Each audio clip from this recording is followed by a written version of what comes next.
ನಮಸ್ಕಾರ, ಏಷ್ಯನ್ ನ್ಯೂಸ್ಗೆ ಸ್ವಾಗತ. ನಾನು ಶಂಕರ್ ರಾಠೋಡ. ಮುಖ್ಯಾಂಶಗಳು. ರಾಷ್ಟ್ರೀಯ ಯುವ ದಿನಾಚರಣೆ, ಸ್ವಾಮಿ ವಿವೇಕಾನಂದರಿಗೆ ಎಲ್ಲೆಡೆ ಪೂಜೆ. 20ನೇ ಶತಮಾನದ ಅತ್ಯಂತ ಪ್ರಭಾವಿ ವ್ಯಕ್ತಿ ನರೇಂದ್ರನಾಥ್ ದತ್ತ.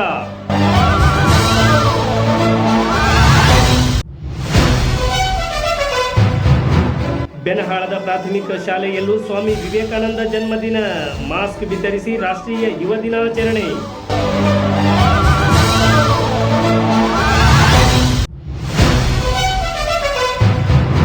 ಬೆಳೆ ವಿಮೆ ಪರಿಹಾರದಲ್ಲಿ ವಿಳಂಬ, ಭ್ರಷ್ಟಾಚಾರ ಆರೋಪ. ಜಿಲ್ಲಾಧಿಕಾರಿ ಗಮನಕ್ಕೆ ತಂದ ರೈತರು, ಸಮಸ್ಯೆ ಬಗೆಹರಿಸುವ ಭರವಸೆ ನೀಡಿದ ಸುಂದರೇಶ್ ಬಾಬು.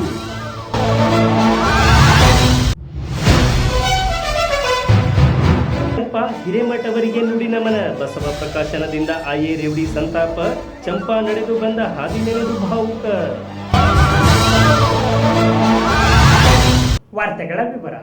ರಾಷ್ಟ್ರೀಯ ಯುವ ದಿನ ಆಚರಣೆ ಅಂದರೆ ಸ್ವಾಮಿ ವಿವೇಕಾನಂದರ ಜಯಂತಿಯನ್ನು ಗಜೇಂದ್ರಗಢದ ಅನ್ನದಾನೇಶ್ವರ ಕಾಲೇಜಿನಲ್ಲಿ ಆಚರಿಸಲಾಯಿತು. ಏಳಿ ಗೆದ್ದೇಳಿ, ಗುರಿ ಮುಟ್ಟುವ ತನಕ ನಿಲ್ಲದಿರಿ. ವೀರ ಸನ್ಯಾಸಿ, ಅಪ್ರತಿಮ ಆಧ್ಯಾತ್ಮಿಕ ಚಿಂತಕ, ಎಲ್ಲರ ಬದುಕಿಗೆ ಸ್ಫೂರ್ತಿ ತುಂಬಿದ ಸ್ವಾಮಿ ವಿವೇಕಾನಂದರ ಅದ್ಭುತ ಮಾತುಗಳು. ವಿಶ್ವವನ್ನೇ ಬೆರಗುಗೊಳಿಸಿದ ಮಹಾನ್ ಸಂತ. ನಮ್ಮ ದೇಶದ ಯುವ ಜನರಿಗೆ ಸ್ವಾಮಿ ವಿವೇಕಾನಂದರ ಮಾತುಗಳು ಎಲ್ಲರಿಗೂ ದಾರಿದೀಪ. ಸ್ವಾಮಿ ವಿವೇಕಾನಂದರೊಬ್ಬರು ಯುಗ ಪುರುಷ. ಇವರ ತತ್ವ, ಆದರ್ಶ, ಅದ್ಭುತ ಸಂದೇಶಗಳು ಇಂದಿಗೂ ಪ್ರಸ್ತುತ. ತನ್ನ ಅಪೂರ್ವ ಸಂದೇಶಗಳ ಮೂಲಕ ವಿಶ್ವದಲ್ಲೇ ಗಮನ ಸೆಳೆದವರು ನಮ್ಮ ಹೆಮ್ಮೆಯ ಸ್ವಾಮಿ ವಿವೇಕಾನಂದರು. ತಮ್ಮ ಅದ್ಭುತ ಜೀವನ ಸಂದೇಶದ ಮೂಲಕ ವಿವೇಕಾನಂದರು ವಿಶ್ವವೇ ಭಾರತದತ್ತ ತಿರುಗಿ ನೋಡುವಂತೆ ಮಾಡಿದ್ದಾರೆ. 1863 ಜನವರಿ 12ರಂದು ಕೋಲ್ಕತ್ತಾದಲ್ಲಿ ಜನಿಸಿದ ಸ್ವಾಮಿ ವಿವೇಕಾನಂದರ ಮೂಲ ಹೆಸರು ನರೇಂದ್ರನಾಥ್ ದತ್ತ. ಶ್ರೀಮಂತ ಬಂಗಾಳಿ ಕುಟುಂಬದಲ್ಲಿ ಜನಿಸಿದ್ದ ನರೇಂದ್ರನಾಥ್ ನಂತರ ಸ್ವಾಮಿ ರಾಮಕೃಷ್ಣ ಪರಮಹಂಸರ ಶಿಷ್ಯರಾದರು. ಇದಾದ ಬಳಿಕ ಸ್ವಾಮಿ ವಿವೇಕಾನಂದರು ನಡೆದ ದಾರಿ ಈಗ ಇತಿಹಾಸ. 1893 ಚಿಕಾಗೋದಲ್ಲಿ ನಡೆದ ವಿಶ್ವ ಧರ್ಮ ಸಮ್ಮೇಳನದಲ್ಲಿ ಇವರು ಮಾಡಿದ್ದ ಭಾಷಣ ಇಂದಿಗೂ ಪ್ರಸಿದ್ಧ. ಇದೊಂದು ಅತ್ಯಂತ ಪರಿಣಾಮಕಾರಿ ಭಾಷಣ. ಯುವ ಜನತೆಗೆ ಸ್ಫೂರ್ತಿಯ ಚಿಲುಮೆಯಂತಿದ್ದ ವಿವೇಕಾನಂದರ ಚಿಂತನೆ, ಸಂದೇಶಗಳು ಎಂದೆಂದಿಗೂ ಎಲ್ಲರಿಗೂ ದಾರಿದೀಪ. ಹೀಗೆ ತಮ್ಮ ತತ್ವ, ಆದರ್ಶಗಳಿಂದ ಎಲ್ಲರ ಬದುಕಿನಲ್ಲೂ ಸ್ಫೂರ್ತಿ ತುಂಬಿದ ಸ್ವಾಮಿ ವಿವೇಕಾನಂದರ ಜನ್ಮದಿನವನ್ನು ಪ್ರತಿ ವರ್ಷ ರಾಷ್ಟ್ರೀಯ ಯುವ ದಿನವನ್ನಾಗಿ ಆಚರಿಸಲಾಗುತ್ತದೆ. 1984ರಲ್ಲಿ ಭಾರತ ಸರ್ಕಾರವು ಜನವರಿ 12ನ್ನು ರಾಷ್ಟ್ರೀಯ ಯುವ ದಿನ ಎಂದು ಘೋಷಿಸಿತು ಮತ್ತು 1985ರಿಂದ ಈ ದಿನವನ್ನು ಪ್ರತಿ ವರ್ಷ ಯುವ ದಿನವನ್ನಾಗಿ ಆಚರಿಸಿಕೊಂಡು ಬರಲಾಗ್ತಿದೆ. ಅದರಂತೆ ಗಜೇಂದ್ರಗಢದ ಅನ್ನದಾನೇಶ್ವರ ಕಾಲೇಜಿನಲ್ಲಿ ಸ್ವಾಮಿ ವಿವೇಕಾನಂದ ಅವರ ಜನ್ಮದಿನವನ್ನು ಆಚರಿಸಲಾಯಿತು. ಓಂ ಶ್ರೀ ಗುರು ಬಸವಲಿಂಗಾಯ ನಮಃ. ಪ್ರಾತಸ್ಮರಣೀಯ ಲಿಂಗೈಕ್ಯ ಗುರು ಅನ್ನದಾನ ಮಹಾಸ್ವಾಮಿಗಳವರ ಅಡಿದವರುಗಳಿಗೆ ಅನಂತ ಕೋಟಿ ಪ್ರಣಾಮಗಳನ್ನು ಸಲ್ಲಿಸಿ ಡಾಕ್ಟರ್ ಅಭಿನವಾನಂದ ಮಹಾಸ್ವಾಮಿಗಳನ್ನು ಹೃದಯದ ಮಂದಿರದಲ್ಲಿ ಸ್ಮರಿಸಿಕೊಂಡು ಈಗಿನ ಪೀಠಾಧಿಪತಿಗಳು ಮುಪ್ಪಿನ ಬಸವ ಸ್ವಾಮೀಜಿಯವರನ್ನು ಕೂಡ ಅಂತರಾಳದಲ್ಲಿ ಶರಣೆಂದು ಇವತ್ತಿನ ವಿಶ್ವದೊಳಗನೆ ಭಾರತ ಮಾತೆಯನ್ನು ಪರಿಚಯಿಸಿ ವಿಶ್ವಕ್ಕೆ ತನ್ನದೇ ಆದಂಥ ಕೊಡುಗೆಯನ್ನು ಕೊಟ್ಟು ಇಡೀ ಹಿಂದುತ್ವದ ಪರಿಕಲ್ಪನೆ ಜೊತೆಗೆ ಯುವಕರನ್ನು ಬಡಿದೆಬ್ಬಿಸುವಂತಹ ಪ್ರಯತ್ನವನ್ನು ಇವತ್ತಿನ ದಿವಸದಲ್ಲಿ ಆ ಒಂದು ಇದ್ದಂತೆ ಇರುವಂತೆ ಕಾಣುವಂತಹ ಚಿತ್ರಣವನ್ನು ತಮ್ಮ ಮುಂದೆ ಅತ್ಯಂತ ಸುಮಧುರವಾಗಿ ಭಾಷಣದ ಮುಖಾಂತರವಾಗಿ ಯುವಕರನ್ನು ಬಡಿದೆಬ್ಬಿಸುವಂಥ ಕೆಲಸವನ್ನು ಸ್ವಾಮಿ ವಿವೇಕಾನಂದರವರು ಮಾಡಿದರು. ಈ ನಿಟ್ಟಿನಲ್ಲಿ ಅಮೆರಿಕದಲ್ಲಿ ನಡೆದಿರ್ತಕ್ಕಂಥ ಆ ಒಂದು ಚಿಕಾಗೋ ಭಾಷಣದಲ್ಲಿ ಭಾರತವನ್ನು ಪರಿಚಯಿಸಿಕೊಡುವಂತಹ ಕೆಲಸ, ಜೊತೆಗೆ ಅದರ ಜೊತೆಗೆ ಯುವಕರನ್ನು ಮತ್ತೊಮ್ಮೆ ಈ ಭಾರತ ದೇಶಕ್ಕೆ ಕೊಡುಗೆಯಾಗಿ ಕೊಡುವಂತಹ ನಿಟ್ಟಿನಲ್ಲಿ ತಮ್ಮದೇ ಆದಂತಹ ವ್ಯಕ್ತಿತ್ವವನ್ನು ರೂಪಿಸಿಕೊಂಡು ಆ ಯುವಕರಿಗೆ ಇವತ್ತಿನ ಆಧುನಿಕ ಪ್ರಪಂಚದಲ್ಲಿ ವಿವಿಧ ರೀತಿಯಾಗಿರ್ತಕ್ಕಂಥ ಚಟಗಳಿಗೆ ಬೀಳುವಂತಹ ಒಂದು ಯುವಕರನ್ನು ಮತ್ತೆ ಪ್ರಚೋದಿಸುವ ಮತ್ತು ಪ್ರಚೋದನೆಗೆ ಒಳಪಡಿಸುವಂತಹ ನಿಟ್ಟಿನಲ್ಲಿ ಅವರ ಒಂದು ಭಾಷಣಗಳು, ಲೇಖನಗಳು, ಅವರ ವ್ಯಕ್ತಿತ್ವ ಇವತ್ತಿನ ಕೈಗನ್ನಡಿಯಾಗಿದೆ. ಈ ನಿಟ್ಟಿನಲ್ಲಿ ಆ ಒಂದು ವಿಶ್ವ ಮಟ್ಟದೊಳಗೆ ಸ್ವಾಮಿ ವಿವೇಕಾನಂದರನ್ನು ಅಂತ ಹೇಳಿದ್ರೆ 1984 ಅವಧಿ ಒಳಗೆ ಭಾರತ ಸರ್ಕಾರ ಆ ಒಂದು ರಾಷ್ಟ್ರೀಯ ಯುವಕರ ದಿನಾಚರಣೆ ಅಂತ ಹೇಳಿ ಘೋಷಣೆ ಮಾಡಿ 85ರ ಅವಧಿಯೊಳಗೆ 1985ರ ಅವಧಿಯೊಳಗೆ ಅದನ್ನು ಪ್ರಥಮ ಬಾರಿಯಾಗಿ ಪ್ರಥಮ ವರ್ಷದೊಳಗೆ ಯುವಕರ ದಿನಾಚರಣೆ ಅಂತ ಹೇಳಿ ಘೋಷಣೆ ಮಾಡಿದ್ದು ನಮ್ಮೆಲ್ಲರ ಸುದೈವ. ಅದಕ್ಕೆಲ್ಲ ಕಾರಣ ಏನು ಅಂತ ಹೇಳಿದ್ರೆ ಸ್ವಾಮಿ ವಿವೇಕಾನಂದರವರು ಭಾರತ ದೇಶವನ್ನು ತಮ್ಮದಾಗಿಸಿಕೊಂಡು ಅಂದರೆ ತಮ್ಮನ್ನು ತಾವು ಅರ್ಪಿಸಿಕೊಂಡು ದೇಶಕ್ಕಾಗಿ ಮುಡಿಪಿಟ್ಟಂಥವರು. ಆ ನಿಟ್ಟಿನಲ್ಲಿ ಆ ಜಯಂತಿಯನ್ನು ಆಚರಣೆ ಮಾಡ್ತಕ್ಕಂಥದ್ದು ಸರ್ವಸನ್ನದ್ಧವಾಗಿ ಎಲ್ಲ ಯುವಕರು ತಮ್ಮ ಚಟಗಳನ್ನು ಬದಿಗೊತ್ತಿ ಅವರ ತತ್ವಗಳನ್ನು ಪಾಲನೆ ಮಾಡಿದಲ್ಲಿ ಮಾತ್ರ ಸ್ವಾಮಿ ವಿವೇಕಾನಂದ ಜಯಂತಿ ಶಾಶ್ವತವಾಗಿ ಈ ದೇಶದೊಳಗೆ ಇನ್ನಷ್ಟು ಮಗದಷ್ಟು ಉತ್ಸಾಹ ತುಂಬಲಿಕ್ಕೆ ಸಾಧ್ಯ ಆಗುತ್ತೆ ಅನ್ನುವಂಥ ಮಾತನ್ನು ಈ ಸಂದರ್ಭದಲ್ಲಿ ಹೇಳ್ತೀನಿ.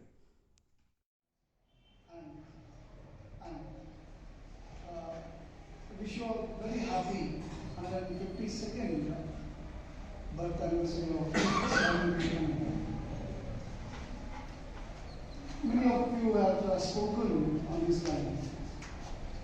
Awake, arise, and stop not till you reach the goal. I relate this with a few things which has been stated by Swami Vivekananda ji himself. ಕನ್ನಡದಲ್ಲಿದ್ದರು,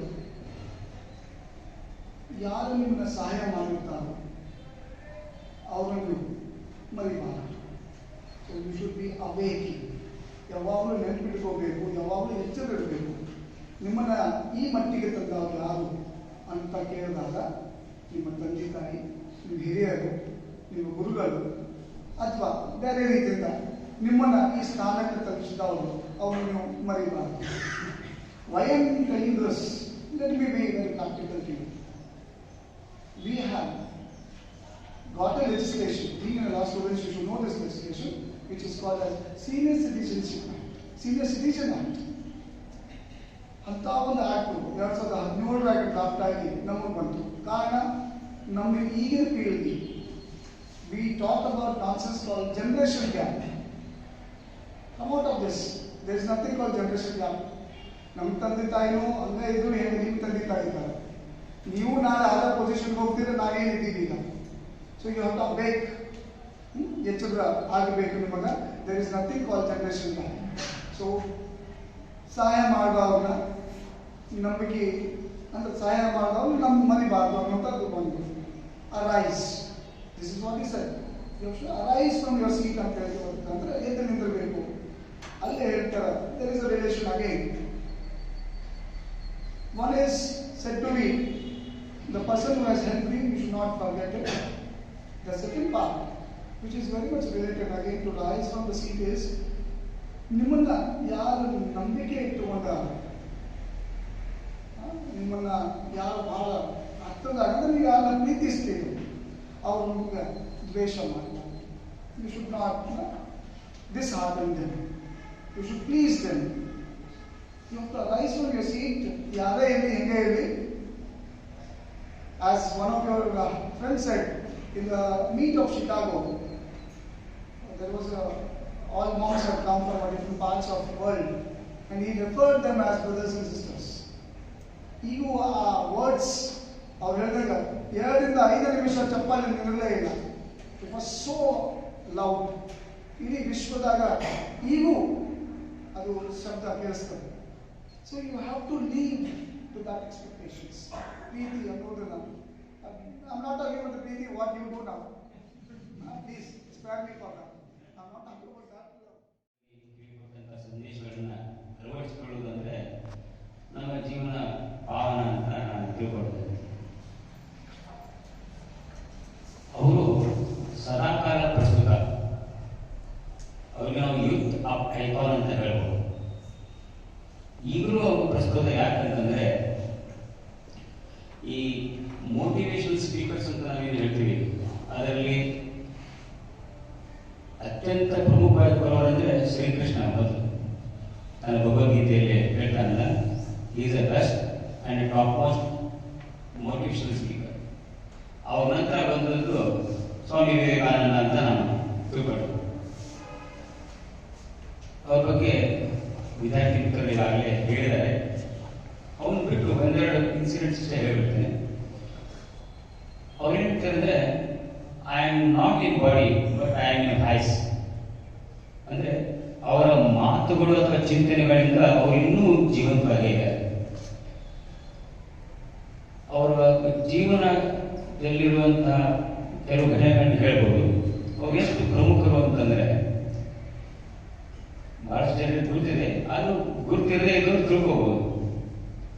Max Muller ಅಂತ ಒಬ್ಬ ವಿದೇಶಿ ತತ್ವಜ್ಞಾನಿ, ಅವನು ಹೇಳ್ತಾನೆ, ಈ ಪಾಶ್ಚಿಮಾತ್ಯ ರಾಷ್ಟ್ರಗಳಲ್ಲಿರುವಂಥ ಆಕ್ಸ್ಫರ್ಡ್ ಯೂನಿವರ್ಸಿಟಿಗಳಾಗ್ಬೋದು, ಕ್ಯಾಂಬ್ರಿಡ್ಜ್ ಯೂನಿವರ್ಸಿಟಿಯಲ್ಲಿ ಆಗಿರ್ಬೋದು, ಅವರು ಅಲ್ಲಿರುವಂಥ ಏನು ವಿದ್ವಾಂಸರದಲ್ಲ ಅವರೆಲ್ಲರೂ ಒಟ್ಟು ಕಡೆ ಕೂಡಿ ಹಾಕಿದ್ರು ವಿವೇಕಾನಂದರನ್ನು ಬರಂಗಿಲ್ಲ ಅವರು ಅಂತ. ಅಷ್ಟೊಂದು ಅಗಾಧ ಜ್ಞಾನ ಪಾಂಡಿತ್ಯ. ಇನ್ನೊಬ್ಬರು ರಾಷ್ಟ್ರಕವಿ ರವೀಂದ್ರನಾಥ್ ಟ್ಯಾಗೋರ್, ನೀವು ಭಾರತವನ್ನ ಚೆನ್ನಾಗಿ ತಿಳ್ಕೋಬೇಕಂದ್ರೆ ಸ್ವಾಮಿ ವಿವೇಕಾನಂದರ ಬಗ್ಗೆ ತಿಳ್ಕೊಂಡ್ಬಿಡ್ರಿ. ಅಂದ್ರೆ ಅವರು ತಿಳ್ಕೊಂಡ್ಬಿಟ್ರೆ ನೀವು ಈ ಭಾರತವನ್ನ ಅಧ್ಯಯನ ಮಾಡಲಾಗೆ ಅಂತ. ಈಗ ಇನ್ನೂ ಒಂದು ಸಿಚುವೇಶನ್ ಹೇಳ್ಬೇಕಂತಂದ್ರೆ, ಈ ಭ್ರಷ್ಟತನವನ್ನ ಲಂಚವನ್ನ ನಿರ್ಮೂಲನೆ ಮಾಡುವ ಸಲುವಾಗಿ ಕೆಲವು ಆಂದೋಲನಗಳು ನಡೆದವು ಭಾರತದಲ್ಲಿ ಇತ್ತೀಚಿನ ವರ್ಷಗಳಲ್ಲಿ. ಯಾವುದಂತ ಹೇಳ್ಬೋದಾ? ಅದರಲ್ಲಿ ಪ್ರಮುಖರು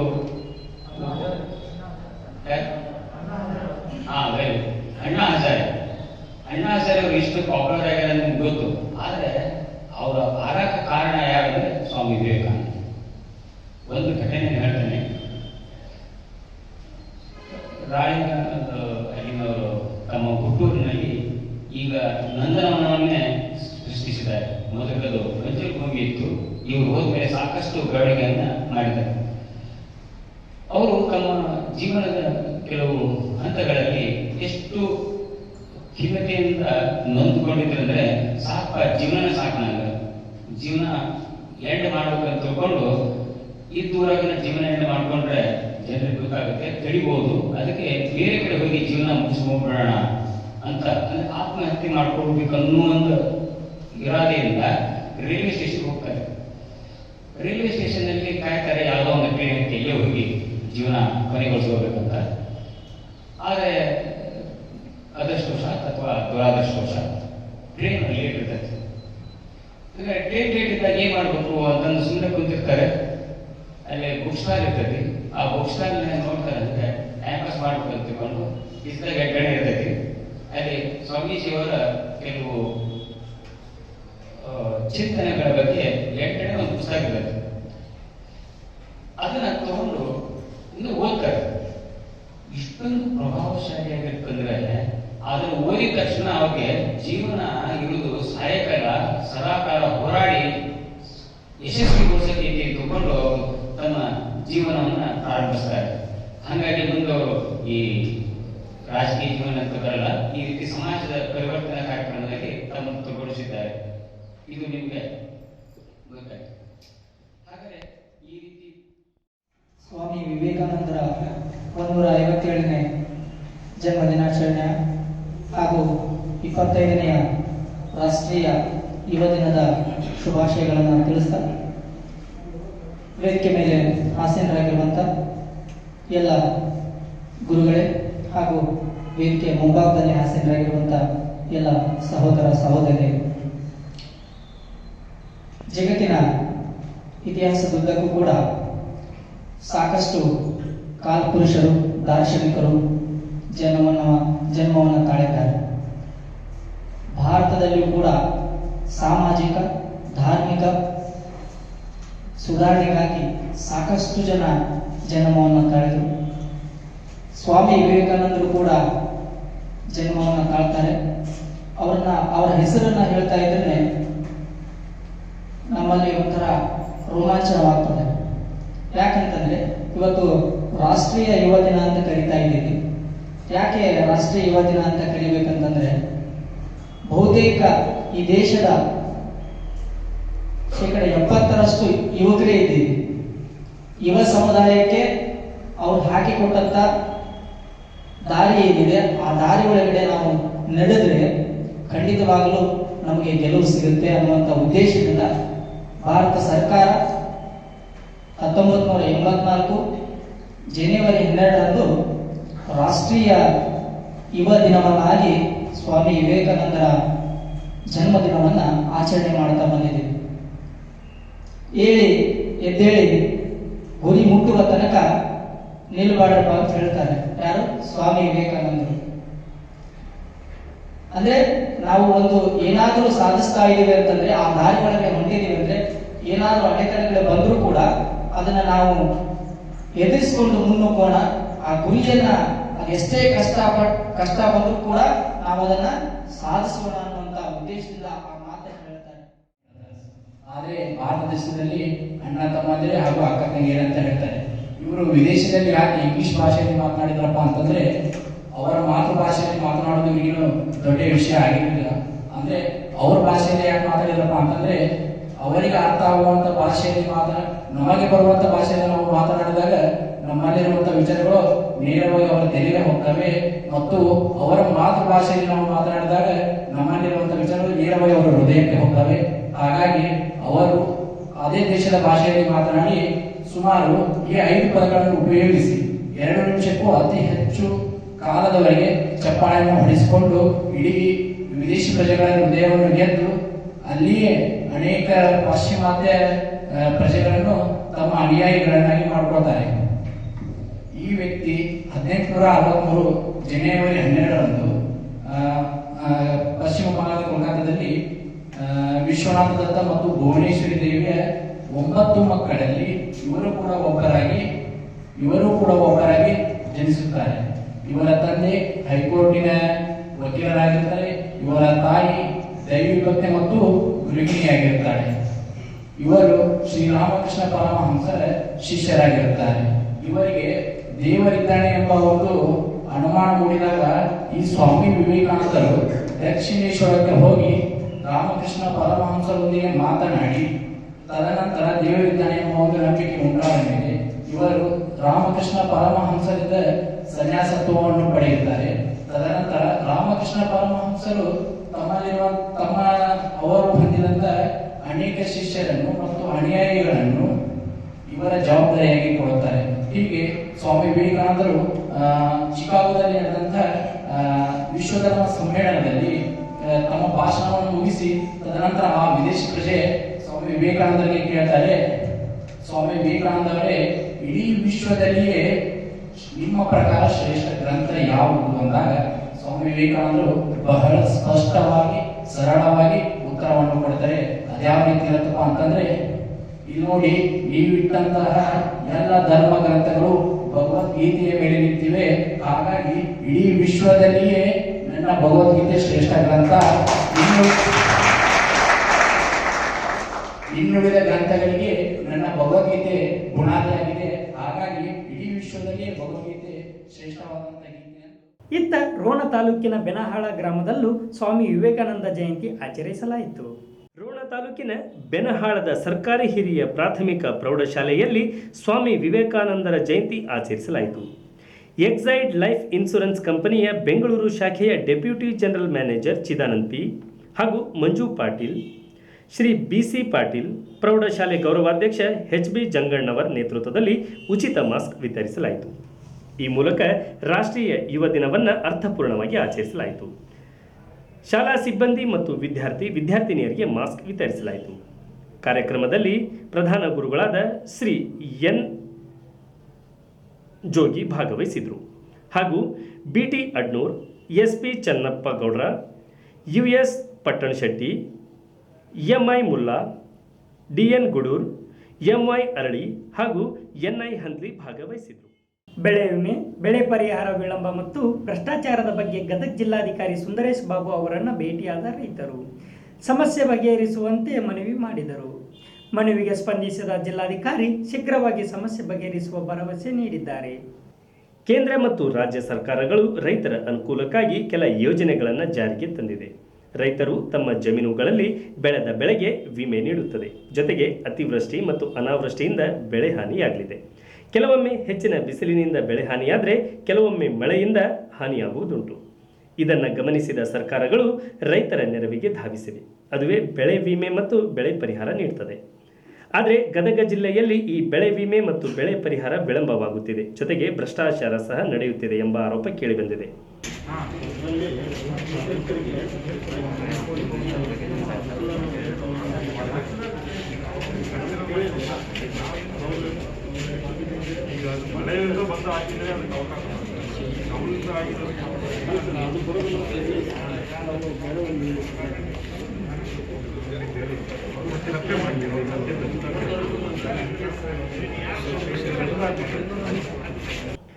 ಇದನ್ನ ರೈತರು ವಿರೋಧಿಸಿದ್ದಾರೆ. ಮೊದಲೇ ರೈತರು ಕಷ್ಟದಲ್ಲಿದ್ದಾರೆ. ಈ ನಡುವೆ ವಿಮೆ ವಿಳಂಬವಾಗುತ್ತಿದೆ ಮತ್ತು ಇಲ್ಲಿ ನಡೆಯುತ್ತಿರುವ ಭ್ರಷ್ಟಾಚಾರ ಸಮಸ್ಯೆ ಬಗೆಹರಿಸಬೇಕೆಂದು ರೈತರ ಗುಂಪು ಜಿಲ್ಲಾಧಿಕಾರಿ ಸುಂದರೇಶ್ ಬಾಬು ಅವರನ್ನ ಭೇಟಿಯಾಗಿ ಸಮಸ್ಯೆ ಬಗೆಹರಿಸುವಂತೆ ಕೇಳಿಕೊಂಡಿದ್ದಾರೆ.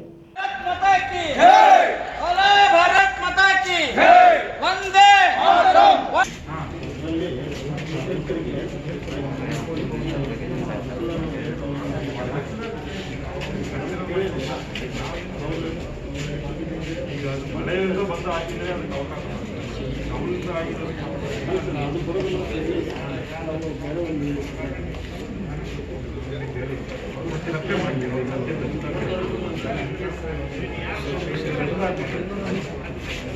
ಅದರಲ್ಲಿ ಯಾರು ಅಕೌಂಟ್ ಇರ್ತದೆ ಅವ್ರ ಅಕೌಂಟ್ ನಂಬರ್ ಅದರಲ್ಲಿ ಕೊಡಬೇಕು. ಆ ಅಕೌಂಟ್ ನಂಬರ್ ಅವರೇ ಬದುಕೊಡ್ತಾರೆ. ಯಾವ ಅಕೌಂಟ್ ನಂಬರ್ ಕೊಡಬೇಕು ಅವರೇ ಬದುಕೊಡ್ತಾರೆ. ಆ ಅಕೌಂಟ್ ನಂಬರ್ ನನಗೆ ಗೊತ್ತಿಲ್ಲ, ಇನ್ನು ಚೆಕ್ ಮಾಡಿ ಅವರು ಅಲ್ಲಿ ಕೊಟ್ಟಿಲ್ಲ. ಸೊ ಇವರು ಅಲ್ಲಿ ಮೇನ್ ಅಲ್ಲಿಂದನೇ ಕಂಪ್ಲೇಂಟ್ ಬರ್ತದೆ. ನಾವು ಕಟ್ಟಿದ್ದೀವಿ ಎಂದು ಆ ಮೇನ್ ರೈತರು ಕೇಳಬೇಕು. ನಾವು ಕಟ್ಟಿದ್ದೀವಿ ಕಟ್ಟಿಲ್ಲ ಅಂತ ಹೇಳ್ಬೇಕು. ಅದೆಲ್ಲ ಅವ್ರು ಹೇಳಿಕ್ಕೆಲ್ಲ ತಗೊಳ್ತಾ ಇದ್ದಾರೆ. ತಗೊಂಡವ್ರು ಅದೇ ಕೊಟ್ಟಿದ್ದೀವಿ ಅಂತ ಗೊತ್ತಾದ ಮೇಲೆ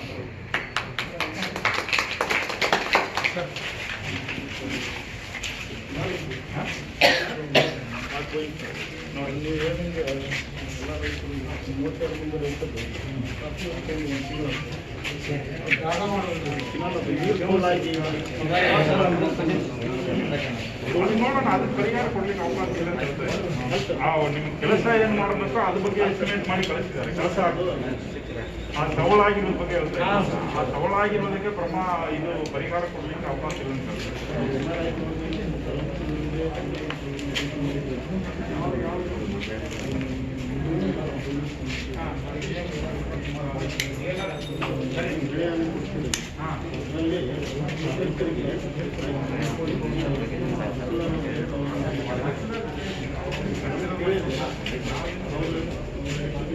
ಈಗ ಮಳೆಯಿಂದ ಬಂದು ಹಾಕಿದರೆ ಅದಕ್ಕೆ ಅವಕಾಶ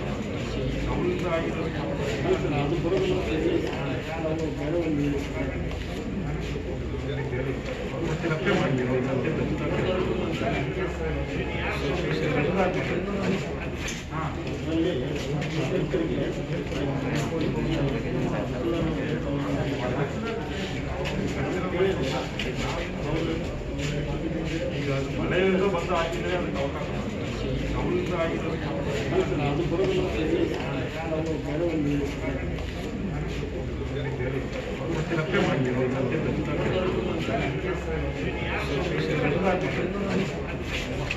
ಈ ವೇಳೆ ರೈತರ ಸಮಸ್ಯೆ ಆಲಿಸಿದ ಜಿಲ್ಲಾಧಿಕಾರಿ ಸುಂದರೇಶ್ ಬಾಬು ಸಮಸ್ಯೆ ಬಗೆಹರಿಸುವ ಭರವಸೆ ನೀಡಿದ್ದಾರೆ. ಇದಕ್ಕೂ ಮೊದಲು ರೋಣ ತಾಲೂಕಿನ ರೈತರ ಪರವಾಗಿ ಪ್ರಭುಸ್ವಾಮಿ ವಿರಕ್ತ ಮಠ ಜಿಲ್ಲಾಧಿಕಾರಿಗೆ ಮೌಖಿಕ ಮನವಿ ಸಲ್ಲಿಸಿದರು.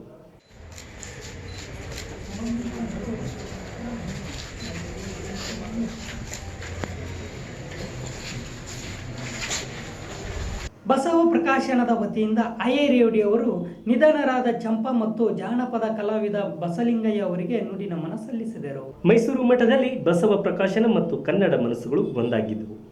ಇತ್ತೀಚೆಗೆ ನಿಧನರಾದ ಬಂಡಾಯ ಸಾಹಿತಿ ಚಂಪಾ ಹಾಗೂ ಜಾನಪದ ಕಲಾವಿದ ಬಸಲಿಂಗಯ್ಯ ಹಿರೇಮಠ ಅವರಿಗೆ ನಮಿಸಲಾಯಿತು. ಕವಿ, ನಾಟಕಕಾರ, ಸಂಘಟನಾಕಾರ, ಪತ್ರಿಕಾ ಸಂಪಾದಕ, ಆಡಳಿತಗಾರ, ಕನ್ನಡ ಹೋರಾಟಗಾರ ಹೀಗೆ ವಿಭಿನ್ನ ನೆಲೆಗಳ ಚಂದ್ರಶೇಖರ್ ಪಾಟೀಲ್ ಅವರನ್ನು ಮೆಲುಕು ಹಾಕಲಾಯಿತು. ಅವರು ಹುಟ್ಟಿದ್ದು ಹಾವೇರಿ ಜಿಲ್ಲೆಯ ಸವಣೂರು ತಾಲೂಕಿನ ಹತ್ತಿಮತ್ತೂರಿನಲ್ಲಿ. ತಂದೆ ಬಸವರಾಜ್ ಹಿರೇಗೌಡರ್, ತಾಯಿ ಮುರಿಯವ್ವ. ಚಂದ್ರಶೇಖರ್ ಪಾಟೀಲರು ಸಾಹಿತ್ಯ ಲೋಕದಲ್ಲಿ ಚಂಪಾ ಎಂಬ ಹೆಸರಿನಿಂದ ಪ್ರಖ್ಯಾತರಾದರು. ಪಾಟೀಲರ ಪ್ರಾರಂಭಿಕ ಶಿಕ್ಷಣ ಹಾವೇರಿಯಲ್ಲಿ ಮತ್ತು ಪ್ರೌಢ ಶಿಕ್ಷಣ ಧಾರವಾಡದಲ್ಲಿ ನೆರವೇರಿತು. ಅವರ ತಂದೆಯವರಿಗೆ ಇಂಗ್ಲಿಷ್ ಬಗ್ಗೆ ಅಭಿಮಾನವಿದ್ದುದರಿಂದ ಅವರಿಂದ ಪ್ರೇರೇಪಿತರಾಗಿ ಇಂಗ್ಲಿಷ್ MA ಪದವಿ ಗಳಿಸಿದರು. ಇದಲ್ಲದೆ ಬ್ರಿಟಿಷ್ ಕೌನ್ಸಿಲರ್ ವಿದ್ಯಾರ್ಥಿ ವೇತನ ಪಡೆದು ಇಂಗ್ಲೆಂಡಿನ ಲೀಡ್ಸ್ ವಿಶ್ವವಿದ್ಯಾಲಯದಿಂದ ಭಾಷಾಶಾಸ್ತ್ರದಲ್ಲಿ ಸ್ನಾತಕೋತ್ತರ ಪದವಿ ಮತ್ತು ಹೈದರಾಬಾದಿನ ಕೇಂದ್ರೀಯ ಇಂಗ್ಲಿಷ್ ಸಂಸ್ಥೆಯಿಂದ ಇಂಗ್ಲಿಷ್ ಅಧ್ಯಯನ ಡಿಪ್ಲೊಮಾ ಪಡೆದರು. ಶಿಕ್ಷಣದ ಪ್ರತಿ ಹಂತದಲ್ಲಿಯೂ ಅಗ್ರ ಶ್ರೇಯಾಂಕ ಗಳಿಸಿದ ಕೀರ್ತಿ ಅವರದ್ದಾಗಿತ್ತು. ನೇರ ಸಾಹಿತ್ಯ ಇರುವಂಥ ವ್ಯಕ್ತಿ ಶಕ್ತಿಯನ್ನು ಕಳೆದುಕೊಂಡ ಇವತ್ತು ಸಾಹಿತ್ಯ ಲೋಕ ಬಹಳಷ್ಟು ಸೊರಗಿದೆ ಅಂತ ಹೇಳ್ಬೋದು. ಇವರು ಬಹುಶಃ ಇವರ ವಿಚಾರಧಾರೆಗಳನ್ನು ನಮ್ಮ ಜಯದೇವ್ ಗಂಜಾಳ್ ಅವರು ಮಧ್ಯ ಮಧ್ಯ ಸಂದರ್ಭದಲ್ಲಿ ನಮ್ಮ ಸಂಗಟಿ ಸರ್, ವಿಜಯ್ ಕುಮಾರ್ ಅವರು ಹಾಗೂ ನಮ್ಮ ನೆರೆಗಲ್ ಸರ್ ಭಾಳ ವಿಸ್ತಾರವಾಗಿ ಹೇಳಿ, ಬಹುಶಃ ನಾವು ಕೂಡ ಮೈಸೂರಿನಲ್ಲಿ ನಡೆದಂಥ ಒಂದು ಅಖಿಲ ಭಾರತ ಕನ್ನಡ ಸಾಹಿತ್ಯ ಸಮ್ಮೇಳನದಲ್ಲಿ ಬಹುಶಃ ಅಂಥ ಒಂದು ಅಗಾಧ ಸಾಹಿತಿಗಳು ಸಮ್ಮೇಳನದ ಸರ್ವಾಧ್ಯಕ್ಷರಾಗಿದ್ದರು. ಅವ್ರನ್ನ ಭೇಟಿಯಾಗುವಂಥ ಒಂದು ಸಂದರ್ಭ ನಮ್ಗೆ ಒದಗಿ ಬಂತು. ಅಂಥ ಒಂದು ಚೇತನ ಸಾದಾ ಅವರು ಒಂದು ಪುಸ್ತಕದ ಮಳಿಗೆಯಲ್ಲಿ ಕುಂತಿದ್ರು. ಬಹುಶಃ ನಾವು ಅವ್ರ ಗುಡಿಗೆ ಹೋಗಿ ಭಾಳ ಖುಷಿಯಿಂದ ಆ ಒಂದು ಪುಸ್ತಕವನ್ನು ಅಲ್ಲೇ ಕೊಂಡಿದ್ವಿ ಹಾಗೂ ಅವರೊಂದಿಗೆ ಮಾತನಾಡಿದ್ವಿ. ಅಂಥ ಸಾಹಿತಿ ನಮ್ಮ ಅಖಂಡ ಜಿಲ್ಲಾ ಹಾವೇರಿಯ ಹತ್ತಿಮತ್ತನೂರಿನವರು. ಇನ್ನೋರ್ವ ನಮ್ಮ ಬಸಲಿಂಗಯ್ಯ ಹಿರೇಮಠ ಅವರು ಕೂಡ ಬೆಳಗಾವದವರು ಆದರೂ ಕೂಡ ಧಾರವಾಡದಲ್ಲೇ ಬಂದು ನೆಲೆಸಿ ಜನಪದ ಸಾಹಿತ್ಯದಲ್ಲಿ ಅಖಂಡ ಸೇವೆಯನ್ನು ಮಾಡಿದಂಥವ್ರು.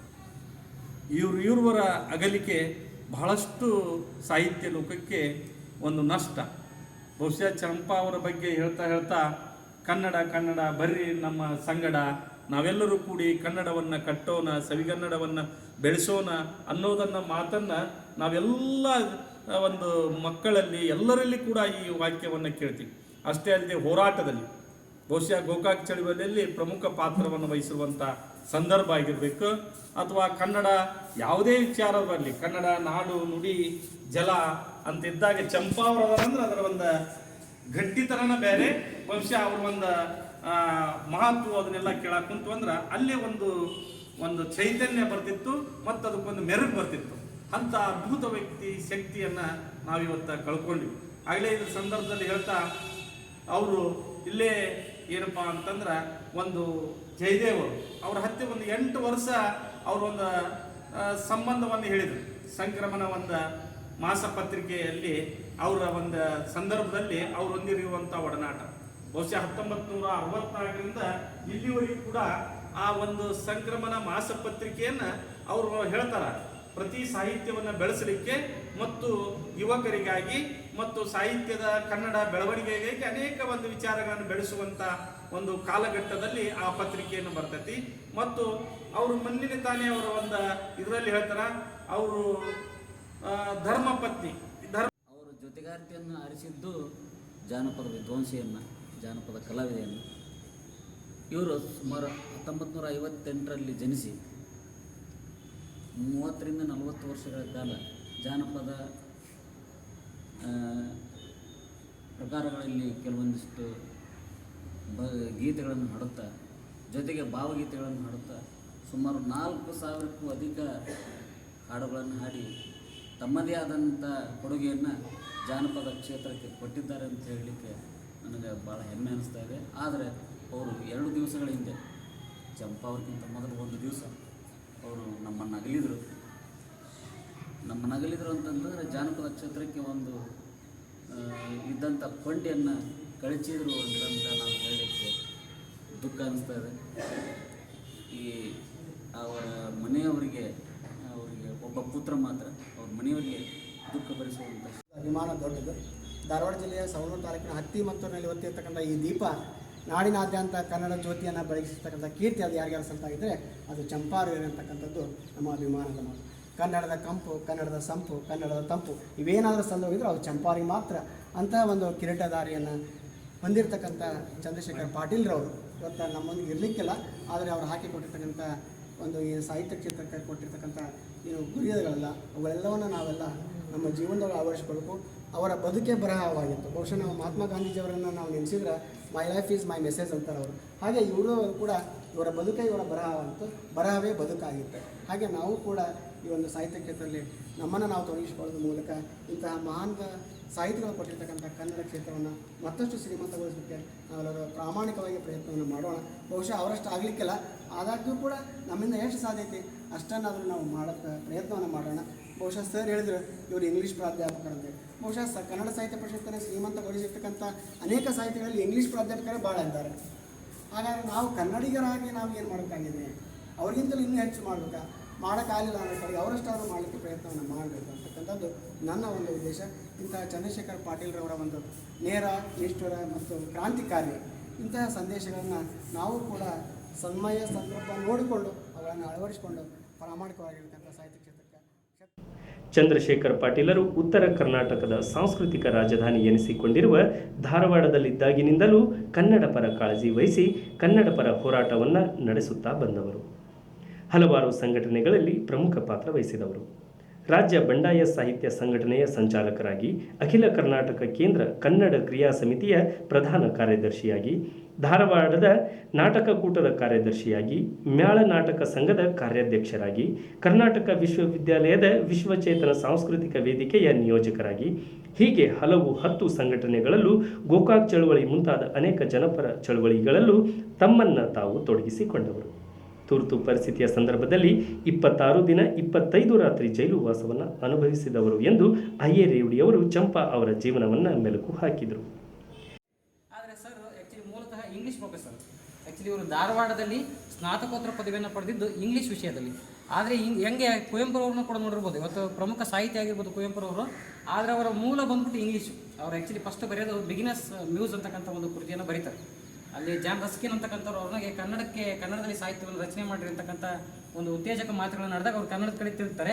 ಸೊ ಚಂದ್ರಶೇಖರ್ ಪಾಟೀಲ್ ಅವರು ಕೂಡ ಮೂಲತಃ ಸ್ನಾತಕೋತ್ತರ ಪದವಿಯನ್ನು ಇಂಗ್ಲೀಷ್ ಪಡೆದ ನಂತರ ಆದರೆ ಕನ್ನಡದ ಕಡೆ ಅವರಿಗೆ ಒಲವು ಬೆಳೀತದೆ. ಸೊ ನಾವು ಇವತ್ತಿಗೂ ಕೂಡ ಅವ್ರು ಫಸ್ಟ್ ನಮಗೆ ನೆನಪಾಗದೆ ನಮಗೆ ಆ್ಯಕ್ಚುಲಿ ಪ್ರೀತಿ ಇಲ್ಲದ ಮೇಲೆ ದ್ವೇಷವನ್ನು ಮಾಡಲಾರೆ ಅಂತ ಒಂದು ಜೀವನ ತತ್ವದೊಂದಿಗೆ ಬದುಕಿರ್ತಕ್ಕಂಥ ಒಬ್ಬ ಪ್ರಮುಖ ಸಾಹಿತಿ ಅಂತ ಕೂಡ ಇವ್ರನ್ನ ಹೇಳ್ಬೋದು ನಾವು. ಇನ್ನು ಅವರ ಒಂದು ಪ್ರಮುಖ ಪತ್ರಿಕೆ ಬಗ್ಗೆ ಹೇಳೋದಾದರೆ ಸಂಕ್ರಮಣ ಅಂತಕ್ಕಂಥ ಒಂದು ಪತ್ರಿಕೆಯನ್ನು ತರ್ತಾರೆ. ಇದನ್ನು ತರ್ತಕ್ಕಂಥ ಮೂಲ ಉದ್ದೇಶ ಏನಪ್ಪ ಅಂತ ಹೇಳಿದರೆ, ಆಗಿನ ಕಾಲದಲ್ಲಿ ಹಲವಾರು ಪತ್ರಿಕೆಗಳು ಕರ್ನಾಟಕದಲ್ಲಿ ಇದ್ದು, ಆದರೆ ಸಂಪೂರ್ಣವಾಗಿ ಸಾಹಿತ್ಯವನ್ನು ಬಿಂಬಿಸ್ತಕ್ಕಂಥ ಪತ್ರಿಕೆ ಒಂದು ಇರಲಿಲ್ಲ ಆ ಸಂದರ್ಭದಲ್ಲಿ, 1964 ಸಂದರ್ಭದಲ್ಲಿ.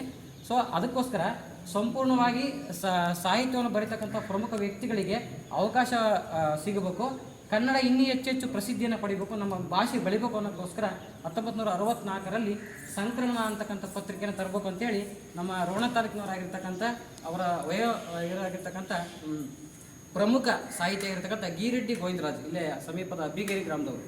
ಸೊ ಗೀರೆಡ್ಡಿ ಗೋವಿಂದರಾಜು ಮತ್ತು ಇನ್ನೊಬ್ಬ ಪ್ರಮುಖ ಬಂಡಾಯ ಸಾಹಿತ್ಯ ಆಗಿರ್ತಕ್ಕಂಥ ಸಿದ್ಧಲಿಂಗ ಪಟ್ಟಣಶೆಟ್ಟಿ ಅಂತಕ್ಕಂಥವ್ರ ಜೊತೆ ಅವರು ಚರ್ಚೆಯನ್ನು ಮಾಡಿ ಏನು ಮಾಡ್ತಾರಪ್ಪ ಅಂದರೆ 1964ರಲ್ಲಿ ಈ ಸಂಕ್ರಮಣ ಅಂತಕ್ಕಂಥ ಪ್ರಮುಖ ಪತ್ರಿಕೆಯನ್ನು ಬಿಂಬಿಸ್ತಾರೆ. ಆ ಪತ್ರಿಕೆ ಸುಮಾರು ವರ್ಷಗಳಿಂದ ಕೂಡ ಕನ್ನಡದ ಉಳಿವಿಗಾಗಿ ಇವತ್ತಿಗೂ ಕೂಡ ಹೋರಾಡ್ತಾ ಇದೆ ಅಂತೇಳಿ ಹೇಳ್ತಕ್ಕಂಥ ವಿಷಯವನ್ನು ಹೇಳೋಕ್ಕೆ ಇಷ್ಟಪಡ್ತೀನಿ ಈ ಸಂದರ್ಭದಲ್ಲಿ. ಅದೇ ರೀತಿಯಾಗಿ ಇಂಥ ಒಬ್ಬ ಸಾಹಿತಿ ಹಲವಾರು ಪ್ರಮುಖ ಕಾರ್ಯಗಳನ್ನು ಕೂಡ ಮಾಡಿದ್ದಾರೆ. ಪ್ರಮುಖವಾಗಿ ನಮ್ಮ ಗೋಕಾಕ್ ಚಳವಳಿ, ಕನ್ನಡದ ಹೋರಾಟದಲ್ಲಿರ್ತಕ್ಕಂಥ ಪ್ರಮುಖ ಚಳವಳಿ, ಕನ್ನಡಿಗರ ಚಳವಳಿ ಅಂತ ಹೇಳ್ಬೋದು.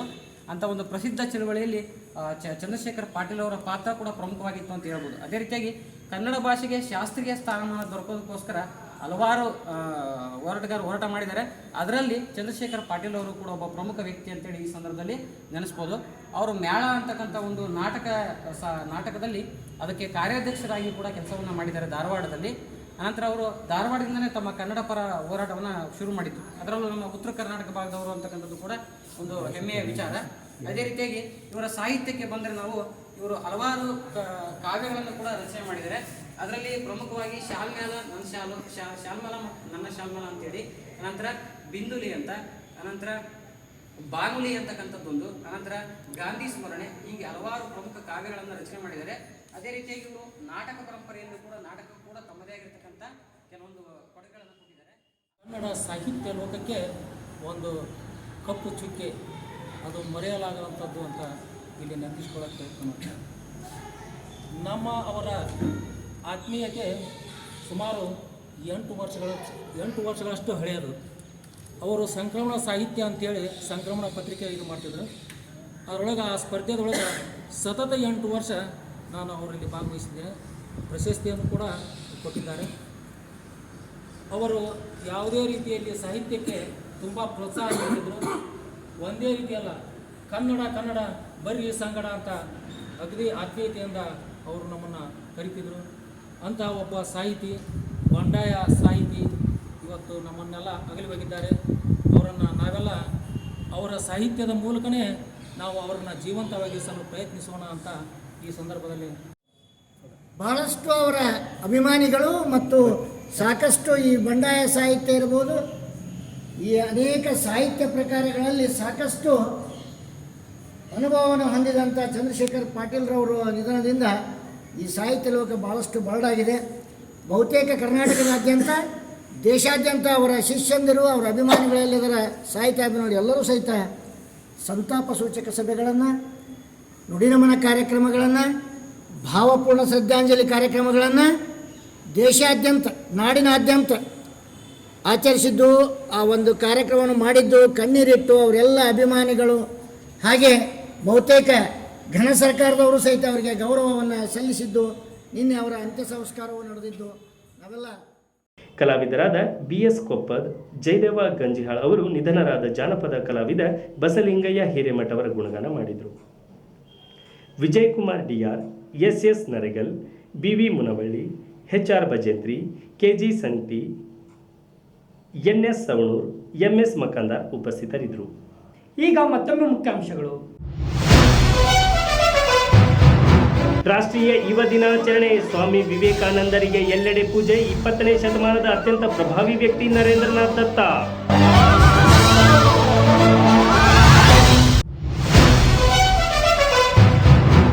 ಬೆನಹಾಳದ ಪ್ರಾಥಮಿಕ ಶಾಲೆಯಲ್ಲೂ ಸ್ವಾಮಿ ವಿವೇಕಾನಂದ ಜನ್ಮದಿನ, ಮಾಸ್ಕ್ ವಿತರಿಸಿ ರಾಷ್ಟ್ರೀಯ ಯುವ ದಿನಾಚರಣೆ.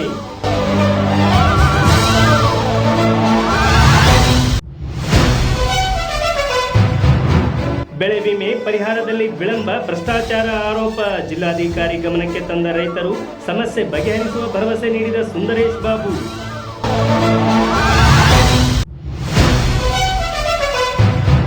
ಚಂಪಾ ಹಿರೇಮಠ ಅವರಿಗೆ ನುಡಿ ನಮನ, ಬಸವ ಪ್ರಕಾಶನದಿಂದ ಆಯೇ ರೇವಡಿ ಸಂತಾಪ. ಚಂಪಾ ನಡೆದು ಬಂದ ಹಾದಿ ನೆನೆದು ಭಾವುಕ. ಇವಿಷ್ಟು ಇಂದಿನ ಸುದ್ದಿಗಳು. ನಿರಂತರ ಸುದ್ದಿಗಾಗಿ ವೀಕ್ಷಿಸಿ ಎಸ್ಎ ನ್ಯೂಸ್ ಗಜೇಂದ್ರಗಡ. ವಂದನೆಗಳು.